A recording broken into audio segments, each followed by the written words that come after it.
Last but not least, I think a very good panel that we have together today, certainly to discuss what is our European cybersecurity community, and we heard now about the ECC, the networks of NCCs, and Pascal, thanks again for the good discussion and impression what's all about. But allow me to ask also my first question a little bit more direct before then introducing my panel. ECC, network of NCCs, DIH, EDA, ESA, EC, quite complex, a lot of players. Do all the players really work together and play according to a rule? They should. Do we have synergies? They should, and I think many do already. Well, from the perspective of a small country, it's easy to say. for us, Luxembourg, it's way more easy to do this, to make sure that these players work together. But I would say yes, cybersecurity has really exploded the last years. And we have so many different disciplines that start to go into that direction, that work on this topic. I mentioned cooperation, development, these areas, diplomacy things. So yeah, there is really a challenge of synergy and collaboration, and which is a continued effort that we need to do. So probably what we really would need to understand is that we cannot say at a certain point of time, okay, now we have everybody set on the table, we discussed, we collaborate now. And then we don't care about fostering collaboration anymore.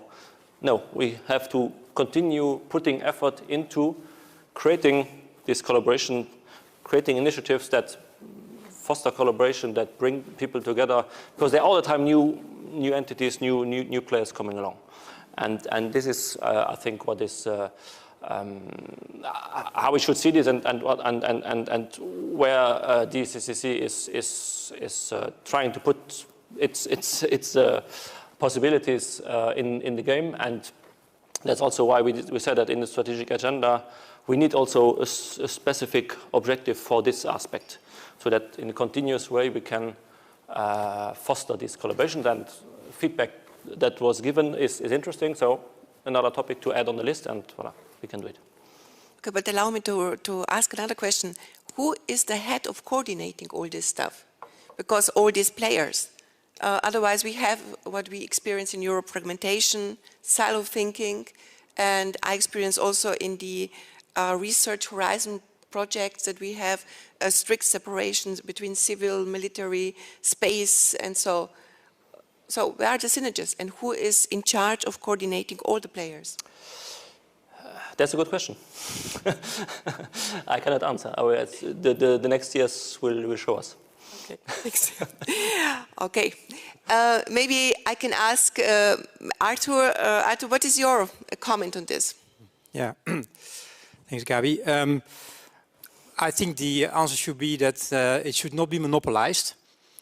For sure, we need centers and networks and communities, but monopolization definitely is a big concern for me. Eiko mentioned sort of the concern on that, even though, of course, Eiko, in the Netherlands, we do have 5 ministries that are about to collaborate with each other, even though that is about to collaborate. So that is there's some future in this sentence I just made. So this is, of course, also work to be done. And as I've been chairing 2 national cybersecurity stakeholder groups, both earlier this year, just before summer, and one last year, and hopefully we can do one more early next year, we'll see. There were member states, it was Chatham House rules, I'm not mentioning which one, that say, you know, what is our biggest, when I asked what is your biggest challenge, the answer was figuring out how to work together within the member states. So it was not a joke, but it is difficult, right? So cybersecurity is an omnipresent topic. You can't say it's only Ministry of Justice or Defense or Economic Affairs. Actually, infrastructure, Ministry of Infrastructure, Ministry of Housing, they're not even in those 5, so we have 2 more already. And probably the other ones are all in scope too. So the omnipresent and the holistic thinking makes it, in my view, a lovely topic. But indeed, to do it in a conventional way, there's always one that wants to have monopoly. We see the same thing, development regarding AI, that all the ministries claim and others that they are in the lead, where they all do something with it. They should, because it's about processes.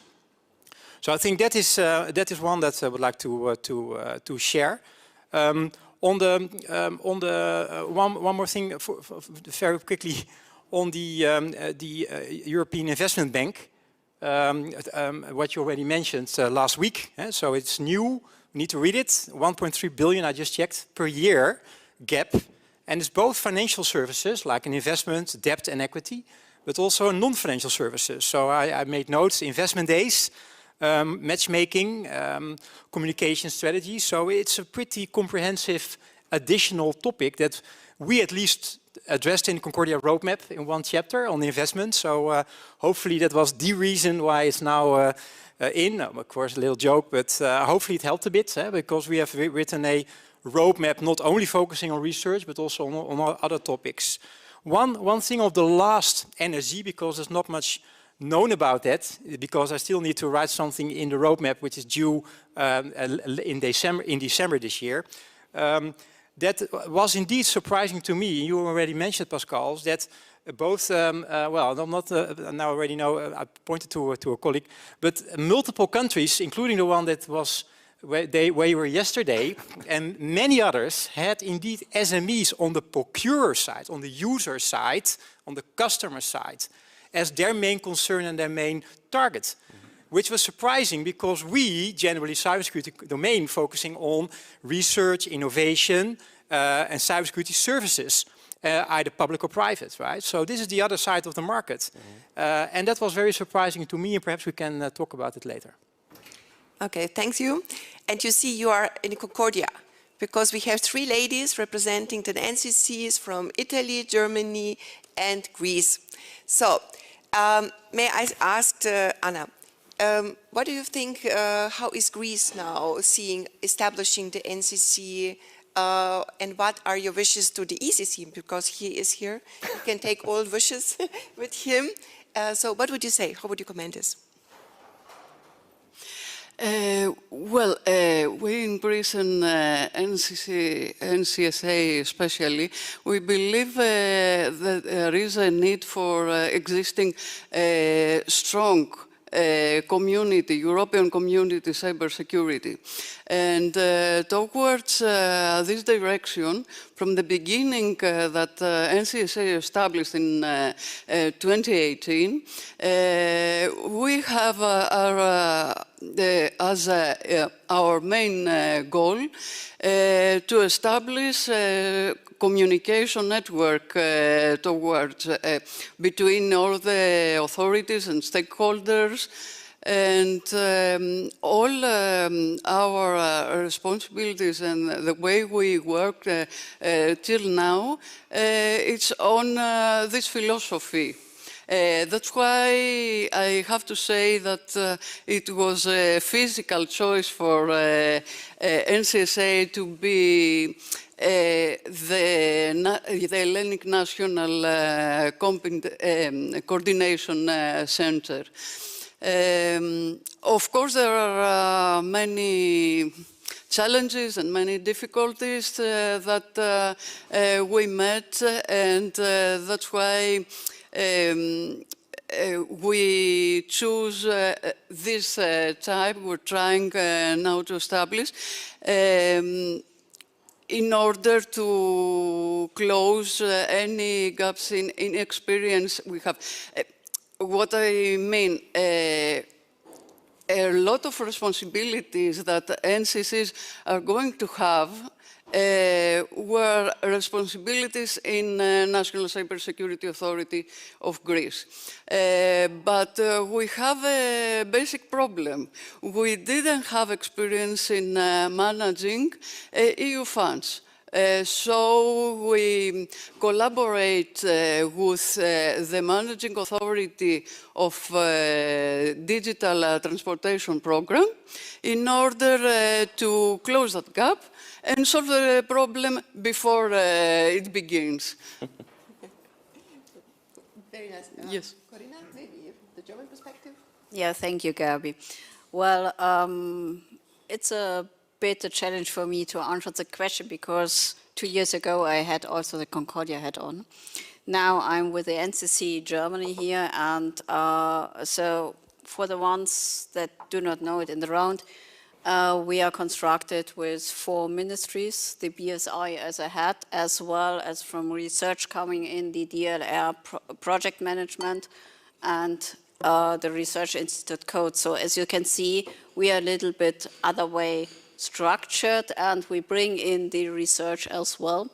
And well, we figured out over the time that many questions to the upper level, to the ECC, is still open, but we try to connect already within our country, as well as get connections to the other NCCs, because we have similar questions, and we hope to help each other, because we in Germany already have a service catalog available and pushing the community, so jumping around the conferences, meeting the people, and we try to bridge the gap between industry, research, SMEs, as well as the ministry.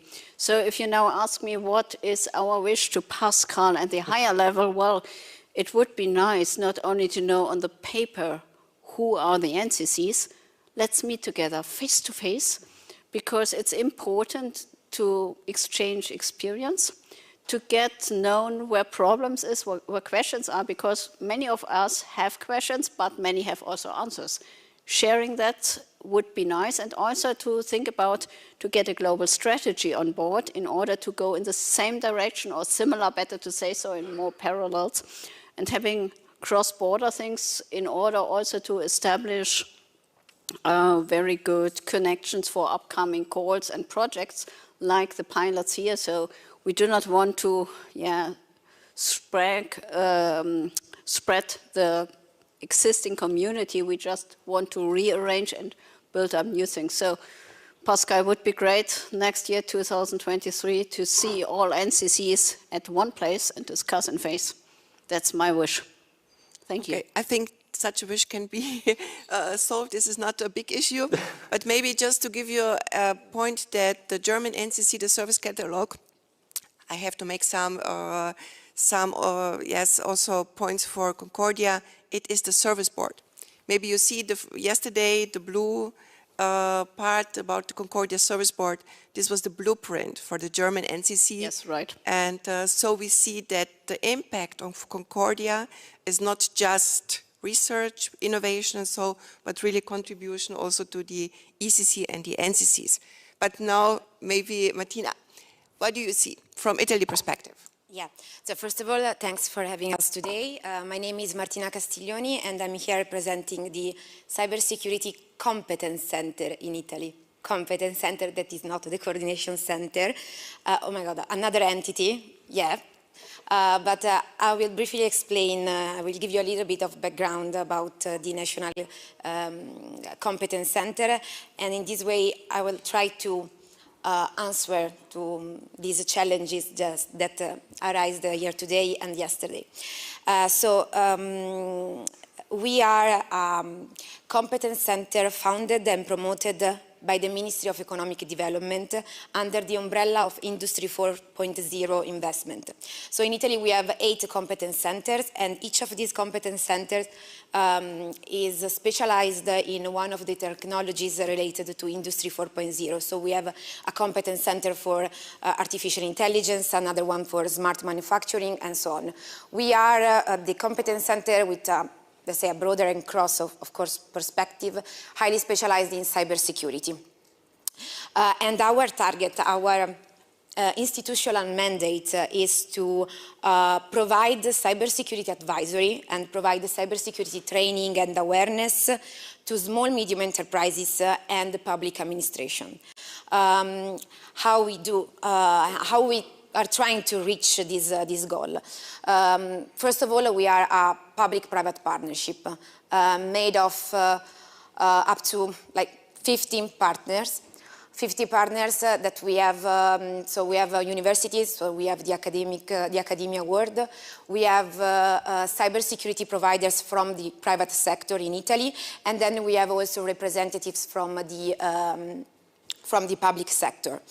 And so we mixed together all these different know-how, these different experiences, these different solutions from the private sector, and mixed with the best of the know-how of the research to provide support to small, medium enterprises and public administration. And we can deliver this type of services, such as advisory services and technological advisory, thanks to the, of course, the investment and the funds from the Ministry of Economic Development.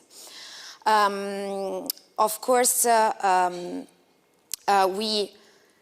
we are trying to reach as much as we can small, medium enterprises. We are doing that through the collaboration with digital innovation hubs that we have along Italy in each administrative region. We provide through the, of course, through the expertise and cybersecurity solutions, also specific advisory to small, medium enterprises. And we are going to establish an European Digital Innovation Hub vertically on cybersecurity in 2023. That will really, this will be really incoherent with our mission and our institutional mandate. NCC, we are in close collaboration with NCC, and we are trying to develop and create this ecosystem in Italy under its leadership.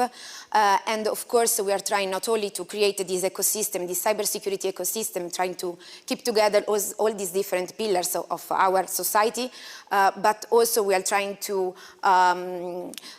create connection, cross-border connection, and connect our national ecosystem to the pan-European ecosystem. So we collaborate with ENISA, we collaborate with other stakeholder community, and of course, regarding competence development and training development, we are trying, of course, to be in line with the new European cybersecurity skills framework.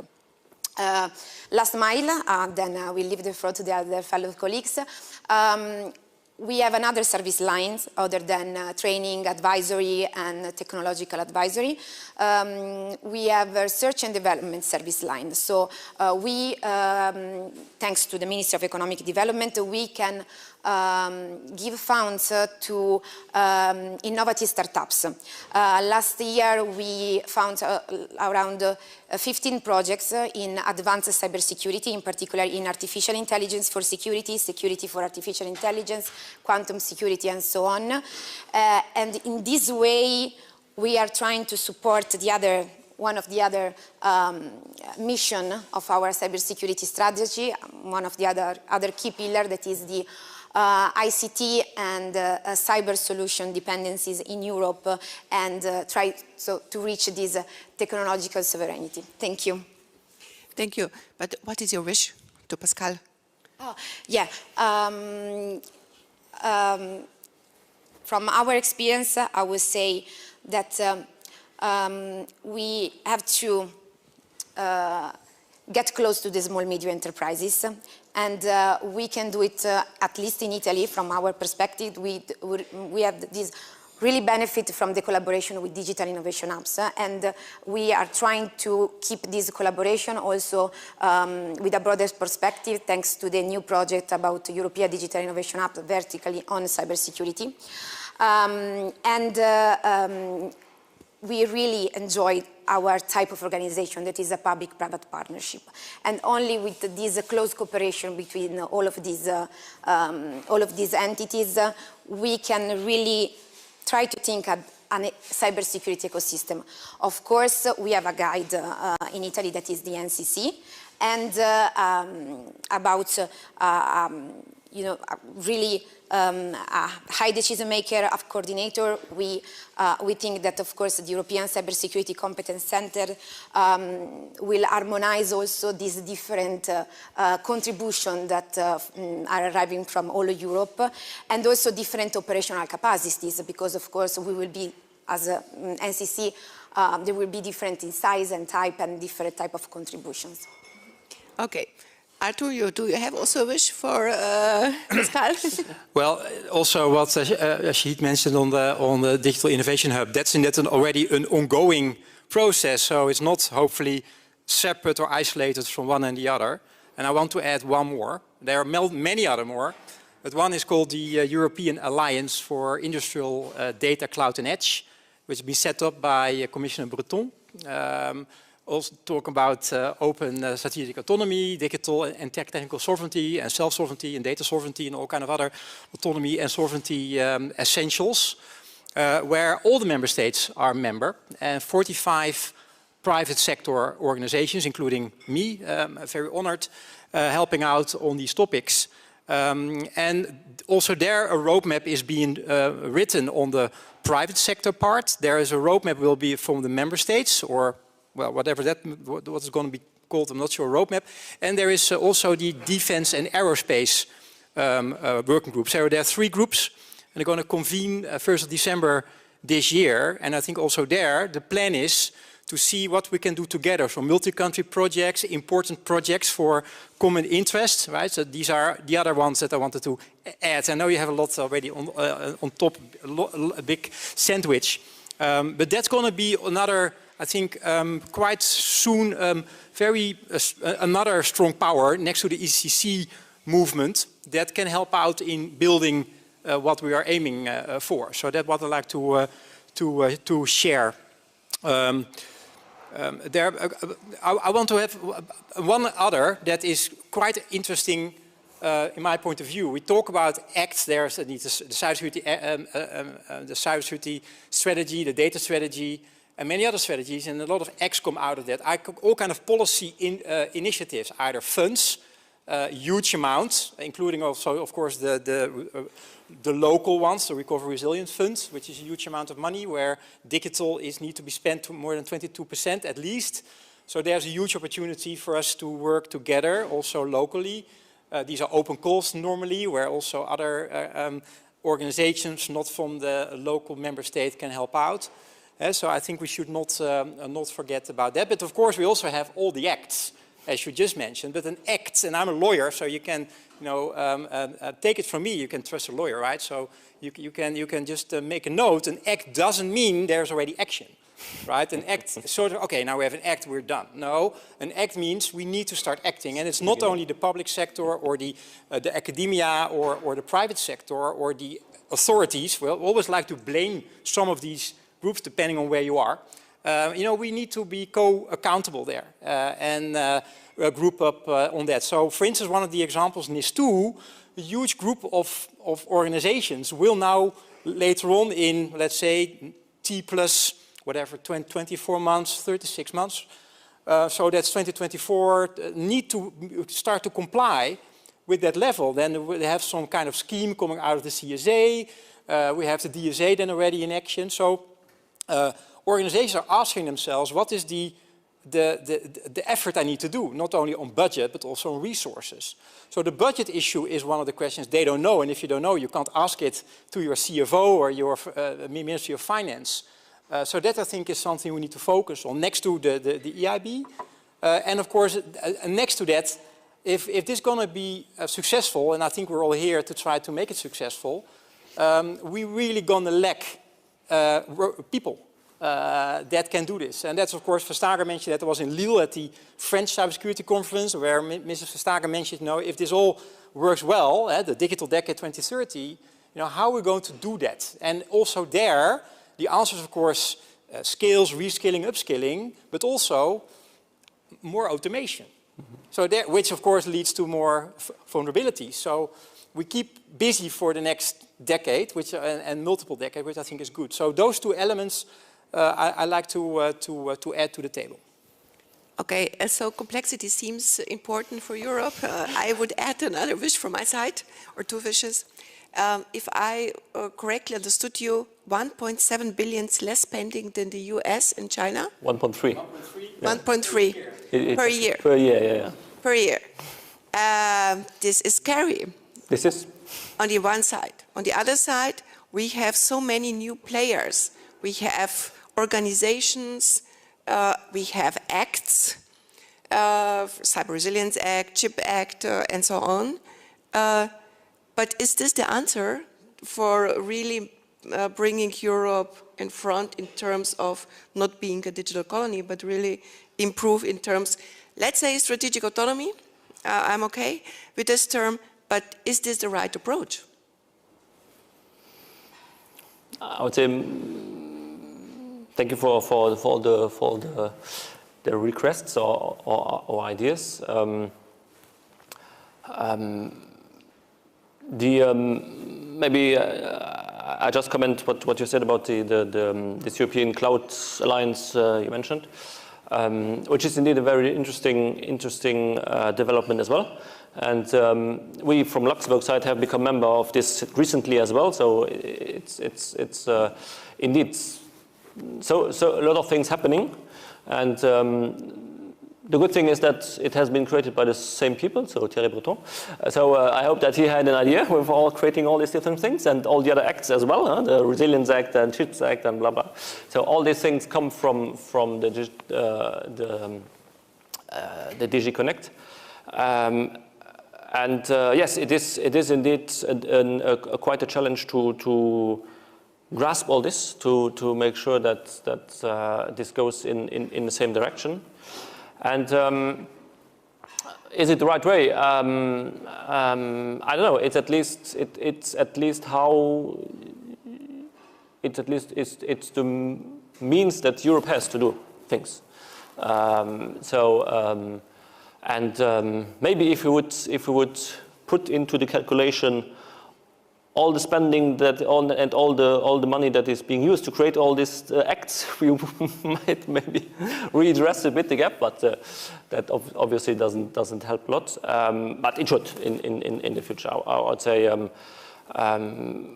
what is already a very good step and in the good direction is that, and I mentioned it before, is that we at the ECCC have this mandate to support all this regulation. So there is at least a certain coherence to make sure, okay, all the different regulations are being supported, financed by the same pot, and so there can be already this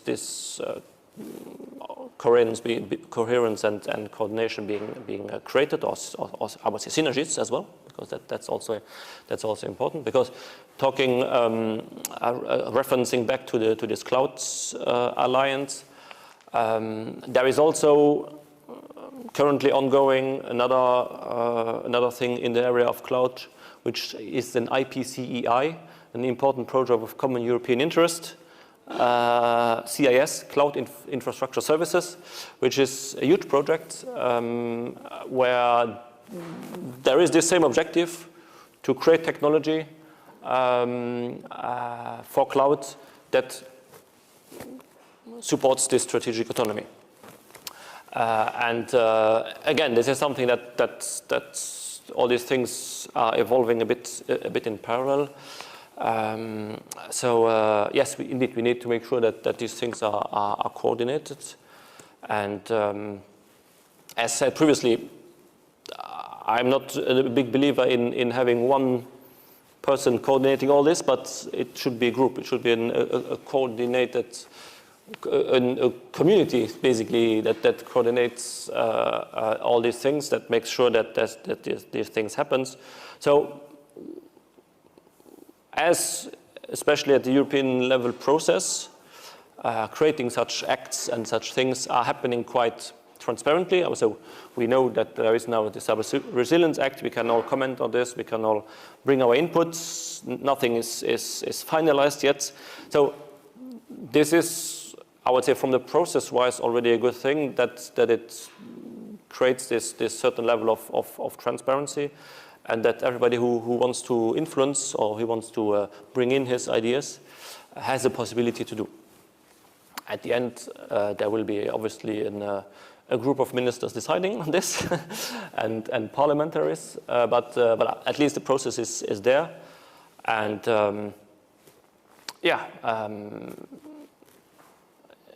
it's the as you said previously, I think a lot of things are being said.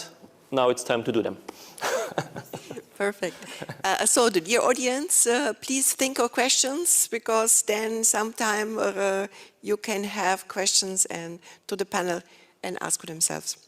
But now I have the privilege to ask another question. We are in different times as we were 3 years ago.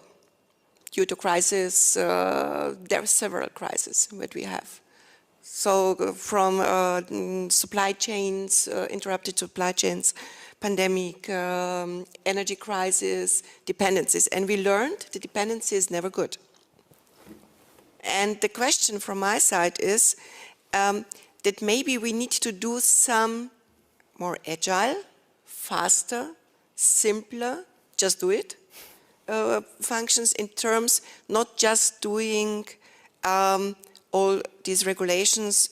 Not get me wrong, of course we need regulations, but the question is the demand, how to support innovation or to hinder innovation. So how will the ECC support innovation to be faster, to support the cybersecurity community here? As I mentioned, I think and this is personal thinking, is really the heart of the ECC regulation is the NCC network, and they are really close to the different markets. They know what's happening in the market, and there is this capacity that they can also finance smaller, yes, but they can support small initiatives, and I think this is really something that should be really done. So, and from the side of the ECCC, we will try to motivate as best as possible all the NCCs to go into that direction, to use that capacity,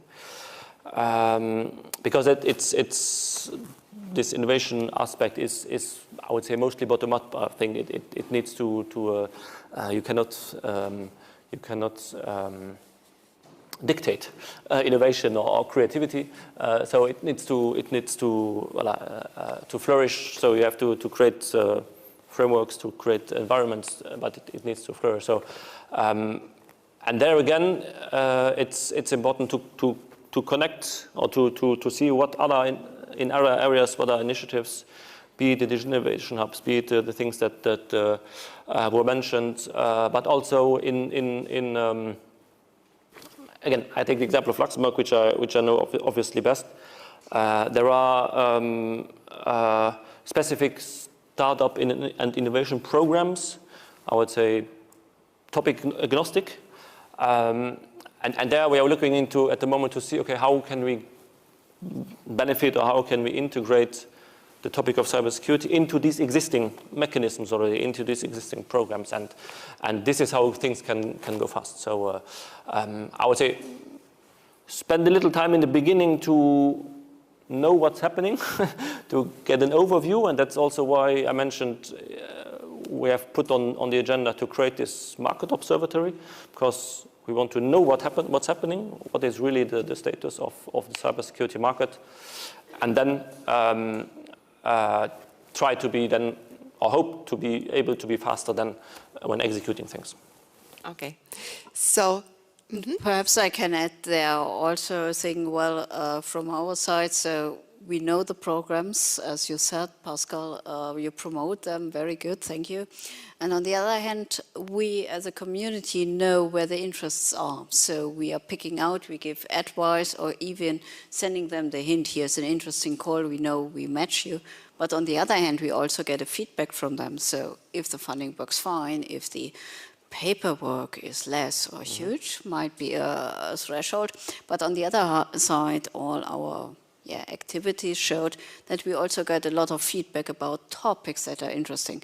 And the ECC gives us the opportunity to hand over the topics for the upcoming calls. So we have to keep in mind that this is not a road in one direction. It's a bidirectional road, so meaning we also collect the information. So come over, talk to us, give us inspiration.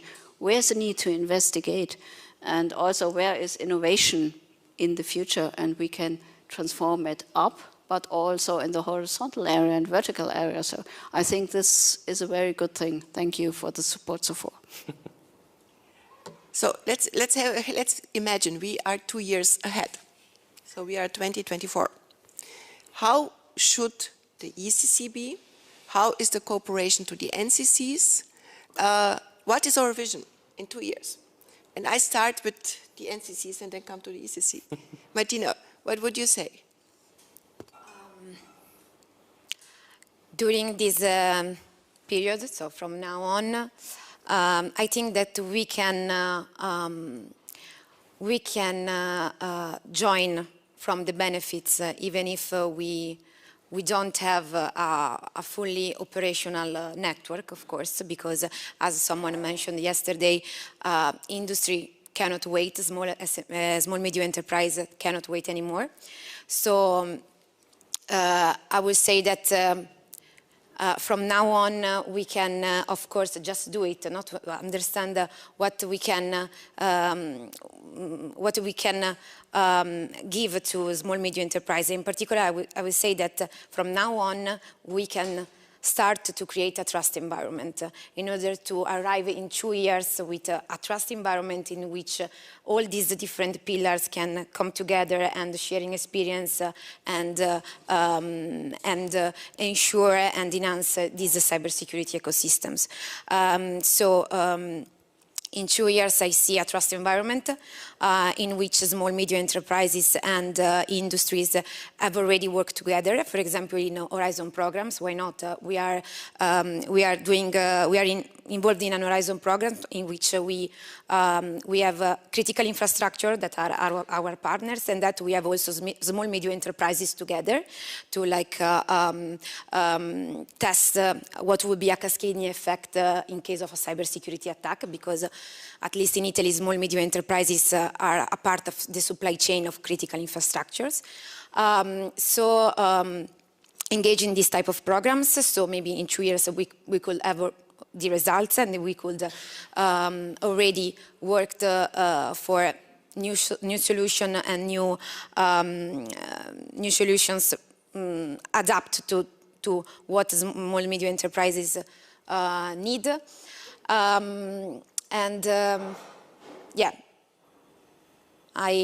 Trusted environment.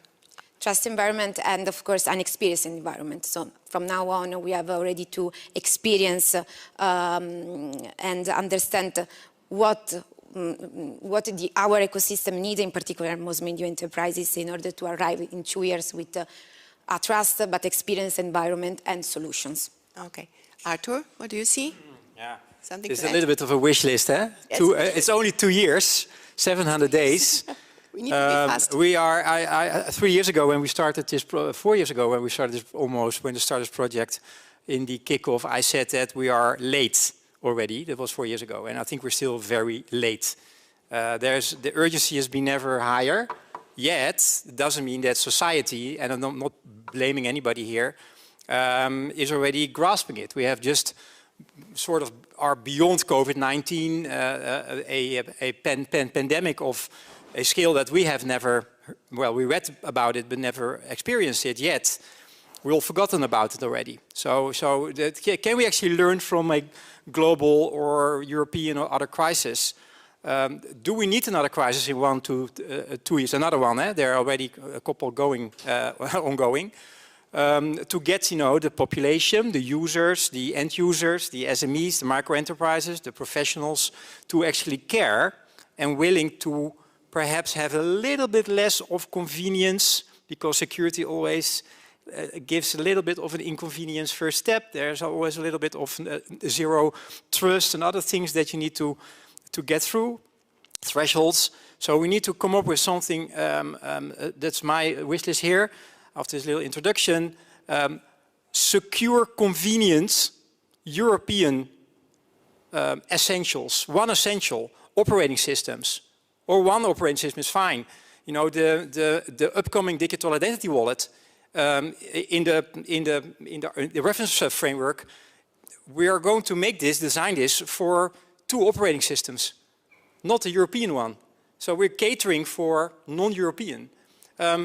Browser, why don't we have a European browser? A secure one, which is frugal, as little as functionality as possible. There's open source already available. If you defunction it, you can make I can make it myself. I'm a lawyer, not everything myself, but I can do it in a year or less.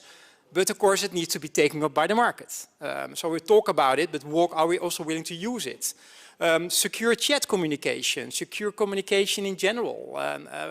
We are still also, the Commission are very happy to see that they actually had a walk the talk strategy as well, just before summer. They also said we're going to eat our own dog food.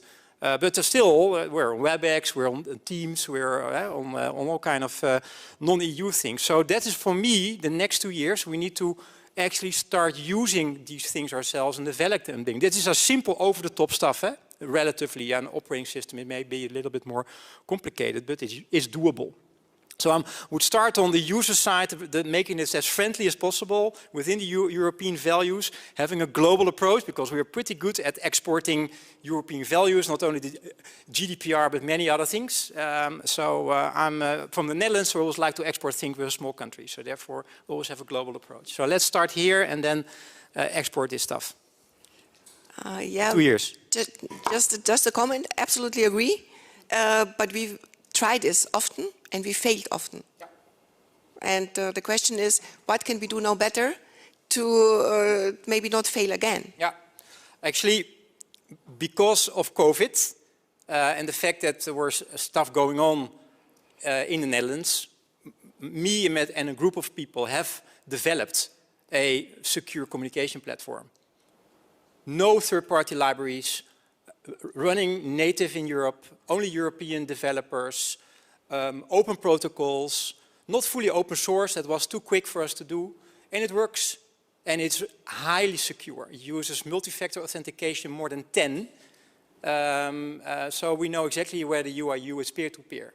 So these things are there, and we're not the only one. There are these kind of things, but still, universities, schools, so public education, public organizations and private organizations say, yeah, it's easier to use this because it's being bundled in what I already am using. So I have the personal experience, and I'm not giving up, to how difficult it is to get this stuff on the market. It's all a matter of, same as entrepreneur, it's a series of failures, and you just, one of the most important thing is not only just do it, but also have the courage to continue. Mm-hmm. Yeah. Not only Churchill that said this in the Second World War. Pascal? Maybe to comment, because I'm fully in line with you. In Luxembourg, we also have tried these things. There is at the moment, and this project will start still before the end of the year, where we will work on an national secure communication platform based on open source technology to get rid of things like WhatsApp. So there are these things. And getting to your question, and many previous initiatives exist. What we do different than our American counterparts is we don't do marketing. So, but do we have the money? That's the question. But I would definitely, there is definitely this specific aspect that working on creating visibility of things. We are talking since many years about the digital single market. we don't have the single market without digital yet. So, so these are things that we should really put efforts on into this. I would say the technology, yes, there are a few aspects of technology which are important and which really needs to be grasped, but there are entities, universities, there are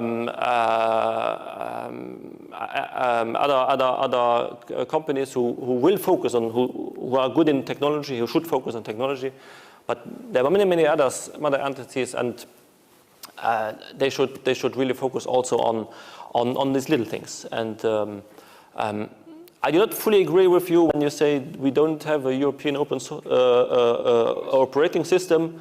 We have one. It's Linux. It's the most used operating system in the world. Again, no marketing, no good user interface, and that's why we still, I would say, all have our iPhone and whatever in the pocket. Okay. Thanks.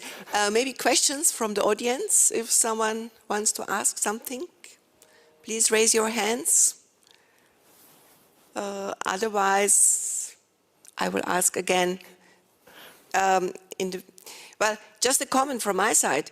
Also here in Munich, there was a big company trying to do something comparable to Google as a search engine, and it didn't succeed either. So yes, we need to think more from the European perspective, because we had something like Nokia, and so a lot of stuff were developed here in Europe. But the question is really, we said yesterday with the market cap, if you see compared to the US, we are really below, and it was not the way it was 2012, 10 years ago. So we are doing something wrong, or they are doing something. So maybe we need to change something. I would say, just, and you mentioned it, eating your own dog food, we should also do it ourselves. We know since a few years, codename Schrems 2, that using certain platforms is illegal in Europe. Still, everybody uses it. Why is this so? I don't know. There are many alternatives, but it's too easy to go on Google and obviously find the US solutions, I would say. No, I would say I'm kidding a bit, but I think it's important to continue to convey this message. And you mentioned before that linked to the crisis, this independence or this dependence that we notice. And we as an cybersecurity or ICT community should really try to get some lessons learned from the energy sector, which is struggling a lot at the moment, and which it's really experiencing this impact of being dependent, of having consolidated infrastructure and only a few very big entities are there. We need more heterogeneity. We need more, I would say, resilience. And this cannot be done by 2 or 3 big ones. Absolutely. Resilience is actually the magic word we need to do. But maybe also to move a little bit more out of the comfort zone we are in Europe. I think it was also nice to hear another talk to say that we like to be everything as it was. And the crisis showed us that we need to change. We cannot like it as it was. We need more out of the comfort zone and do something. So how can the NCC Greece support us? What do we need to do to go out of the comfort zone? Well, you were very right about the comfort zone. We used to use in our everyday life. We want to go somewhere, we Google the directions, and we use platforms and applications that are under extraterritorial legislation. Either is from USA or is from China, and that arise a lot of challenges because the latest legislation, Arthur, you can say more for this, raise questions about the safety of European citizens. It's something that we have to face it and to find solutions in order to go to meet the goal, to have European sovereignty real, not in words, not like a wish, but in real everyday life. How can we achieve this? We have to cooperate, besides our differences and our different points of views and, let me say, values and problems, and to have a common view and a common goal, and to try to make these differences not to be a problem, but to be a challenge, to exchange different ideas, different perspectives of the same thing, and exchange solutions. We are at the beginning in Greece, so what we have started in Concordia, in NSG group, it was very productive for us. We have the chance to hear views from member states that were were in fraud, were more experienced. And we surely learn from this. Yeah, maybe another achievement of Concordia, this national stakeholder group, where we have, I think, 14 countries, NCCs already there. And I can also say, yes, support the cooperation. So, Martina, what was your view? How to get out of the comfort zone? I would like to do a step back before, because before you said that maybe we should start from what we have right now, okay? And yeah, we should start. For example, let's think about the cybersecurity skill shortage. We are suffering about this cybersecurity skill shortage.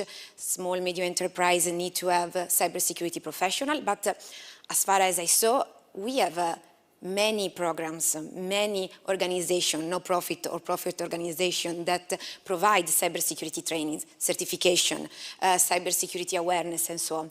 So maybe we could change the perspective. I mean, we could make them more oriented to the market. So start from the bottom up. So not from the top down, thinking about the certification that we have, but start from the fact that small medium enterprise, for example, needs cloud security specialist, but we don't have academia, universities, master specific on this topic. So maybe we can search what we have, for example, secondary school, professional secondary school across Europe, and try to integrate that technical courses with what we need about the cybersecurity topics and advanced cybersecurity topic that we demand today, like cloud, cryptography, or artificial intelligence, and so on. And then, to come back to these questions, I think that we have to go out from our comfort zone every time when we speak about cybersecurity. Every time it's not the perfect timing, every time it's too late or yesterday, and so on. So we need to be ready.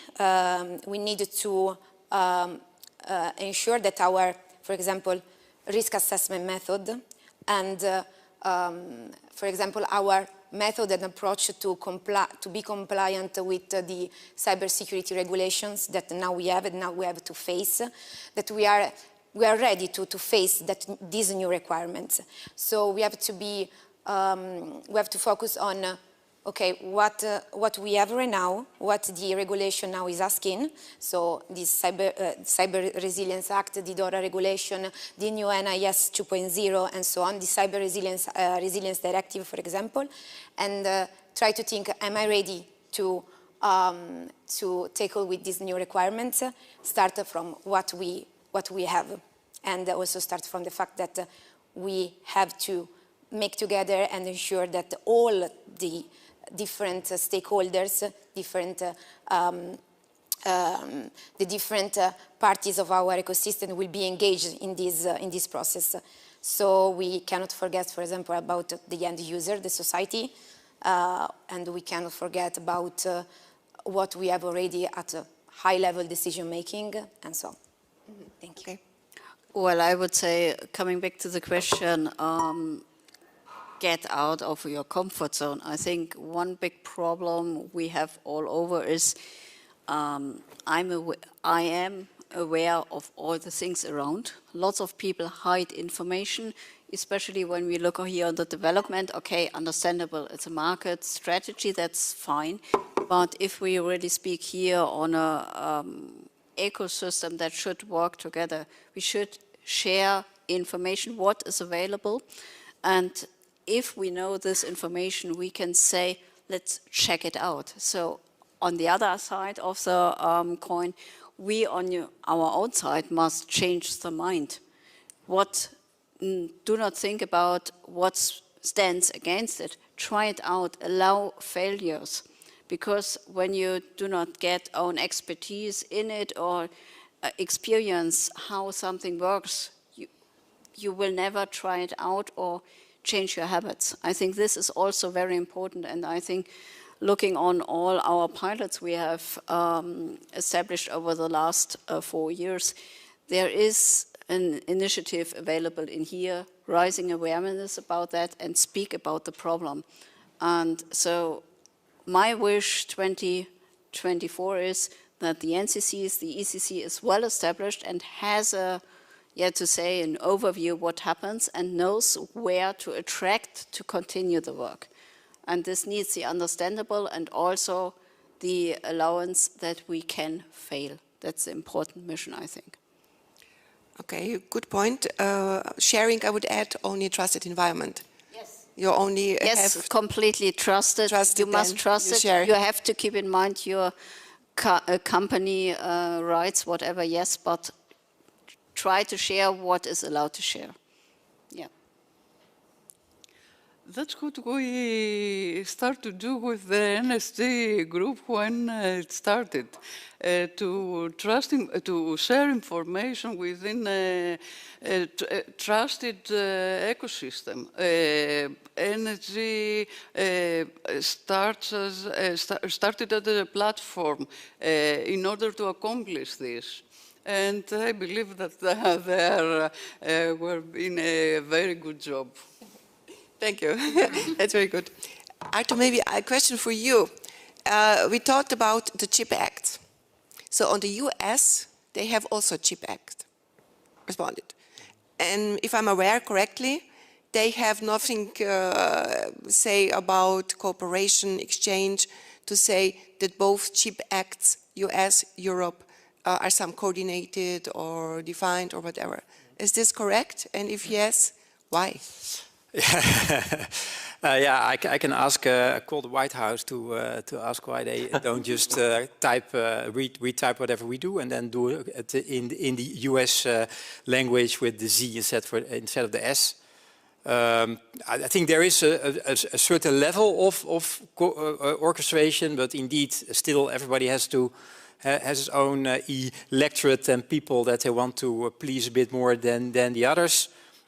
So I think it's a political topic, not that to want to be better or outsmart than us, but I think it's a political move.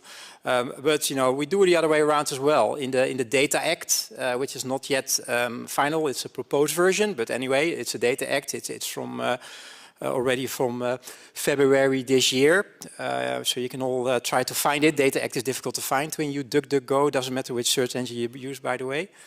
But anyway, there's a clause in which states that one clause where it states that data processing, because the Data Act is about data and data processing basically should be in Europe, or at least not being within the reach of the American surveillance regulations, the data grabbing part, like the Cloud Act is about overseas and some others. And we just put a little clause in a very friendly Data Act, talk about data strategy, data sharing. So we do the other way around as well. And it's sort of a ping-pong strategy. I don't know exactly why they... But anyway, it would be better to coordinate. On the other hand, we will have Schrems 3, 4, 5, probably a sequel later on these topics. It's going to be continuing cat and mouse or whatever you want to call it. Yeah, I wanted to say something else, but I will come back to something else later. Yeah. Okay. Then Pascal, you said the ECC is somehow cooperating with ENISA. How is the cooperation? Could you explain it more? Yes, I would. It's more than somehow. ENISA is an official observer in the governing board, so ENISA participates in all discussions, and the objective is really to work together to make sure that these two agencies are complementary, are benefiting from each other, and especially at the moment, I would say we as ECCC benefit from ENISA being already operational, so helping us to get through all these processes and all the I would say administrative aspects for this. So that's an important aspect. But really in the framework, in the regulation, it's by design. It's meant that those two agencies participate, collaborate, and I also briefly talked about CERT EU. Maybe you are aware that at the moment there is yet another regulation being discussed that will further embrace and define the future of CERT EU. And there as well, in this regulation, ENISA and ECCC and other important players for the security of the EU institutions have been put into the text, so that by design there is already this collaboration foreseen. So and this we see more and more, and yeah, this is an important step. Well, it is obviously logic, because everything is linked to the same Director General. But in the Commission there are other Director Generals, and when we reference the DIH, for instance, it's coming from another Director General. So there the collaboration is happening after. But it's still there is still that these things are still foreseen. Well, I think the motivation is there to do it now, with all the new things that happen. So that's important. Yes, but the security union strategy is the European is also, as we saw on your slide, quite complex indeed. Again, that's yet another Director General, but they put also cybersecurity on the topic, and are really looking into making sure that things that are being developed are in line or are coordinated with the other, with DG Connect, where ECC and ENISA are linked to. So that is. So would you say that we are resilient now in Europe? I would say resilience is not a state, it's a process. So I would say we're working on it, and we have to keep the level at least as it is, and definitely get better, but there is an awareness about this, linked obviously to COVID and to the other crisis. But yeah, we have to live it now and not try to get back to the easy solutions and as you say, get out of the comfort zone. Because in cybersecurity, you're all the time in an uncomfort zone. Yes, absolutely. But we need also people. We saw that we have a shortage of skilled people, and I think you said also technology, people, society. I think everything is dependent on each other, and the question is, of course, how to to have the good people here in Europe, so to give also the environment. So, Martina, what would you say? What do good people need to stay here? So to have skilled people, where is what we all need? They stay here, they contribute to Europe. What do they need? Okay, we have to try to, first of all, change the way in which we see, I mean, the end user, the society see cybersecurity, and I think that our cybersecurity national strategies goes in this direction. I would like to report this approach that is well stated in the Italian national cybersecurity strategy, that is a whole of society approach. So we have, first of all, to define our strategy, trying to reach and have on board the whole of the society. So in this way, we can reach also these people that you mentioned, so our target in this case, and we have to, of course, start from the high school and university. For example, I mentioned before, we have this, in Italy, we call that type of school secondary professional school, or it's like high school really professional. So try to integrate this type of professional high school and try to connect this high school to the market, of course, to the needs of the industry, and try to engage also the industry. So I mean, is a direct, as we said before, is a mutual recognition of our needs, so industrial needs people, and people needs, of course, money, a job. So all this process should be sustainable for both of these parties.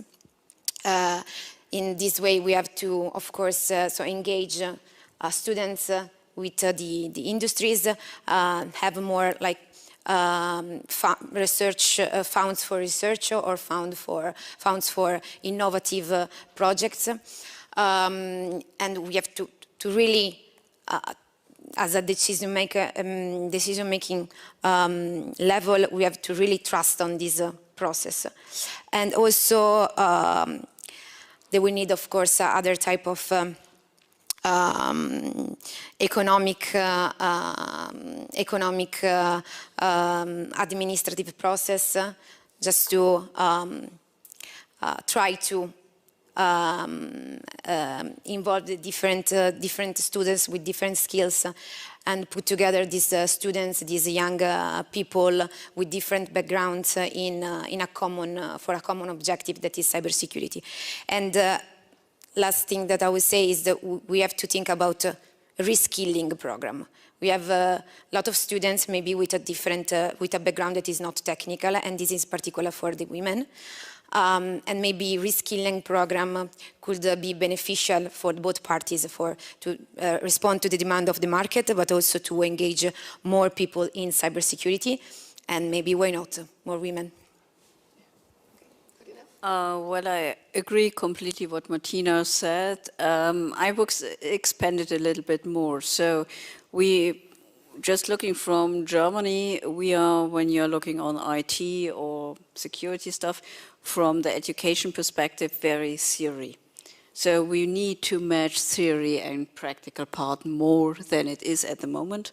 And also, as you said, we should have a stable link to the industry so that there are practical courses with the industry so the people can just put their nose in and say, yeah, it is or it is not. And also think about the question we should ask the people, why are you leaving us? What do other companies, other countries offer better than we do? Because then we can change something. That's very important. And with this knowledge, we can understand how we must go into the future, what we need to change to have the good people stay with us. That's very important. So I would say, put that on top of your idea and the future might be more bright. Yeah, so when a while ago I was in the US with the Department of Homeland Security and those kind of organizations, the question was, at which age, from which age should we need to talk about these kind of topics? And not in a negative way, but in a positive way. And 4 or 5 years old was sort of the common average that we came up with in that session. I agree, and I had 2 interns in my office 2 weeks ago for 14 years old, just youngsters, about AI and cybersecurity and cool stuff and autonomous systems and robots and whatever. But actually they liked the topic mental health a lot. So the right mental mindset in this digital age, because if these youngsters, and I'm not even 14 but also younger, have the wrong mindset, they will not later on go with our flow that we try to build here. They go for the FOMO, the fear of missing out. They go for the usual the apps, and they want to have an expensive whatever. So I think that is definitely a good start. And you know what? The cognitive side in cybersecurity is at least 50%. The technical side, is another big organization. So cognitive and technical, meaning that women and men are necessary as much as the other. So it for me is not we need to have more people, more women in the engineering part, sure as well. But cybersecurity and resilience and mental health in the digital age is all about 100% of the human brain power that we have. By the way, my office consists of 70% of women, so I'm a minority. That's why I'm on stage. Here. They allowed me out to Munich, and I'm very grateful for them. And they're listening in here. So mental health, the cognitive side, there's a huge potential. The workforce, we have a huge workforce available. Of course, they need to have a bit of the mindset. They have, the younger generation are conscious about what they see, what they don't see. They're way more of less naive than we are when we look at those things. We think that is either information or disinformation, misinformation. They know there's no distinction between misinformation, disinformation. Talk about hybrid war, but information is information. We think that we can identify that. Truly, no, it's not. And I think they're way more savvy at that than we are. Second one, and there's one colleague in the room, Tanya. She's far away, but we had an interview with her two years ago. And one of the things, at university, by the way, professor, and one of the things that we came up there is that curricula of universities and applied sciences and other public education are very difficult to change.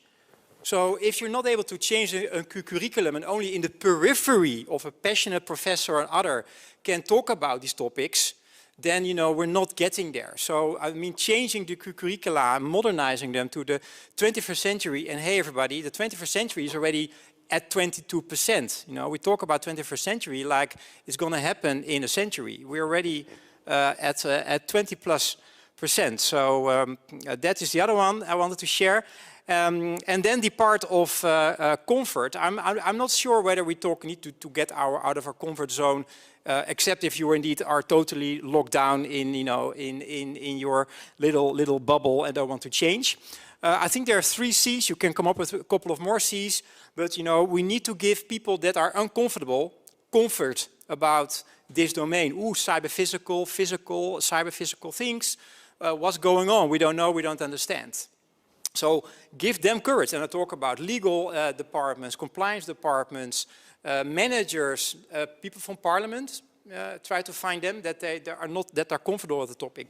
Secondly, give them confidence that they are, you know, this is okay, it's not scary. And then third, the courage to act, the courage to co-create, the courage to do something.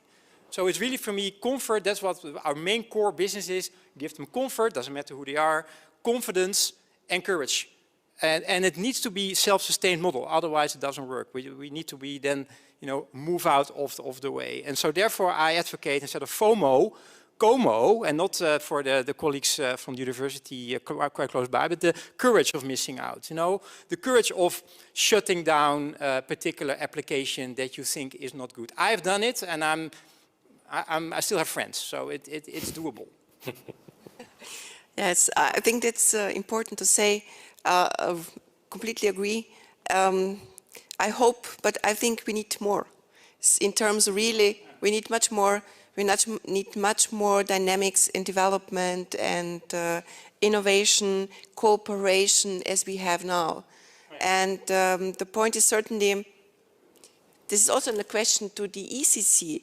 If you have cooperation with the NCCs, do you have processes defined? What are your KPIs? You will have to see the impact of this network is working and really doing with the ECC. Do you have ideas about it? I would say it's being started to think about. Let's say like this. In the strategic agenda I mentioned before, we have identified expected impacts, as it was as we called it. So this could then afterwards evolve into, because strategic agenda is really the high level aspect, but this gives the basis to then concretely have, I would say, KPIs or have impact, because impact it's the objective, and the objective is to make sure that there is impact with what is being done, to strengthen the impacts of all these programs that are already existing, that we will continue. So this is an important aspect, so yeah, it's in the making. So it's not clearly defined yet, to be completely honest, but it's on the agenda, and we will make sure that we have these mechanisms to make sure that impacts that we can measure.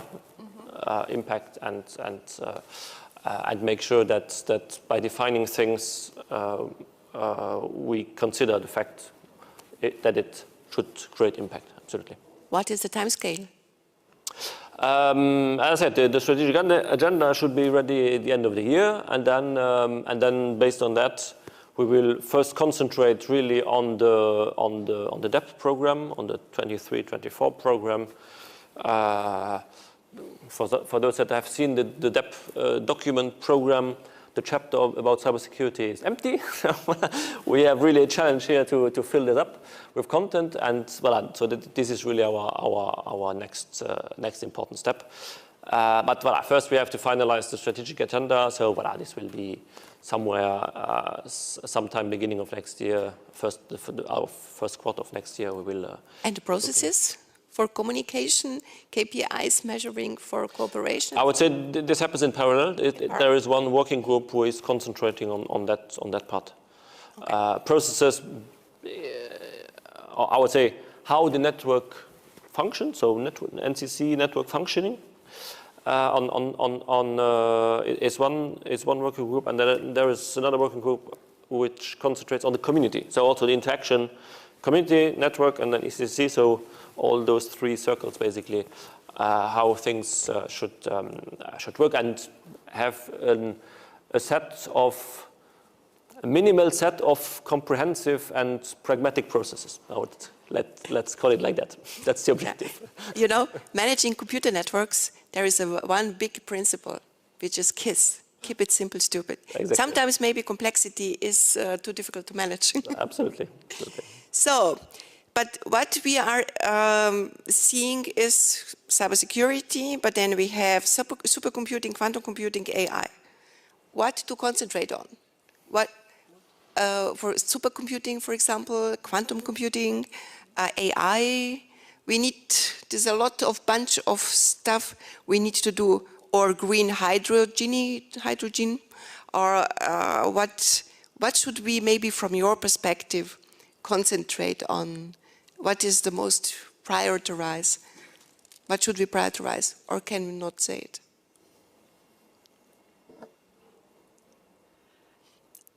I'm not sure. We have to put prioritize in all those things, because everything is connected with each other. It's a little bit of difficult to say, I will focus on this and I'll leave the other sector. It's not possible, and since it has an effect in our everyday life, not only as a professional, but in everyday people's life. It's a little bit difficult to separate them. We have to make a coordinated activity to put under a frame all the main issues that are getting involved with one and the other. Yeah, absolutely. So at the end, allow me a question to all of you. So what is our mission or our objective? We need to have a strong digital Europe, secure, resilient Europe. In one sentence, I know it's difficult. It's absolutely difficult, so I will start with Pascal because he gets done the difficult job. In one sentence, what do we need to do now and maybe in 2 years? In one sentence. Yeah, maybe getting back to a few aspects that have been discussed. And also to your previous question about prioritizing technologies, skills shortage and all these things. I personally think, and this is what we try to do in Luxembourg, is to avoid talking about cybersecurity only with cybersecurity people. So trying to get the topic really more in the general public, and making sure that we can integrate cybersecurity into all these other topics, into digital, into the different apps or platforms, etc. So really seeing this as one of the means, one of the levers. And I would say we are doing it ourselves as well. Huh? We had organized last week an event which called Cybersecurity Week. But maybe we should not name it Cybersecurity Week. Maybe we should find another way to get a larger audience and to be able to transfer the message of cybersecurity to not only cybersecurity professionals, because we are talking, also you all know already what we are talking here, and such. So you don't learn a lot, but there are many other people who probably would benefit more about all this expertise that is already there. And this is something that we can do immediately and that we can achieve in 2 years. But we are good at talking. Is this enough to build really a resilient Europe, digital, on the eye level of US and China? No, of course. I would say there are also things that needs to be implemented, but all these things are already ongoing. There are so many initiatives, and you said there is this complexity, but there are so many things that are already there, that are being worked on. They now need to be accepted by the larger public and be used afterwards. So the question about this app, so not to continue continue using the things that are there because they are easy, they are known, but understand the benefit of all these new things happening and of all this effort that we as cybersecurity community are doing, and it's there is a lot of effort that is being done, and there is a lot of cooperation and operational collaboration being done at the level of cybersecurity, because if it would not have been, I would say there would have been thousands times more incidents and attacks that we have seen today. That's correct, but you know the threat landscape is increasing. Yes, and, but not so fast as it would be without us. Absolutely. Anna, what would you say? Maybe one sentence. How to make a strong Europe? What do we need to do? Strong, digital, resilient Europe. One sentence. Establish a communication network. We already have tried to do this, and it's in our everyday practice and in our philosophy to be connected and to share under a trusted environment, a trusted ecosystem, and to exchange the information. And this can't stop. It's not we make a goal, a target, we go to the day we accomplish it and stop. It's an everyday process, and it changes every day.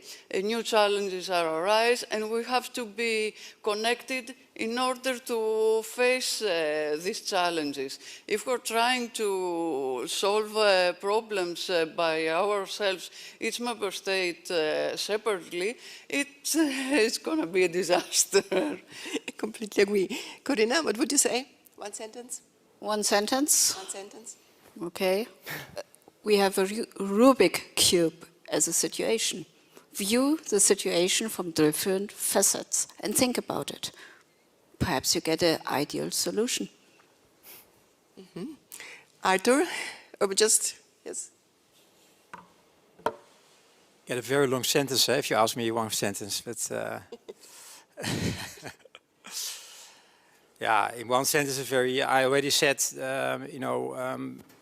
that we need to start using it. So my sentence would be that European public sector and European private sector, but let's start with the public sector, are the biggest procurers in Europe. They have the biggest procurement budgets and power in Europe. So if they start procuring this and demanding this level of digital resilience, and then we can get a circulation market. They start using it, meaning we need more research, then we can improve, and then we can get ahead of the curve, right? So it needs to be a spinning wheel, and it needs to be started by procurers.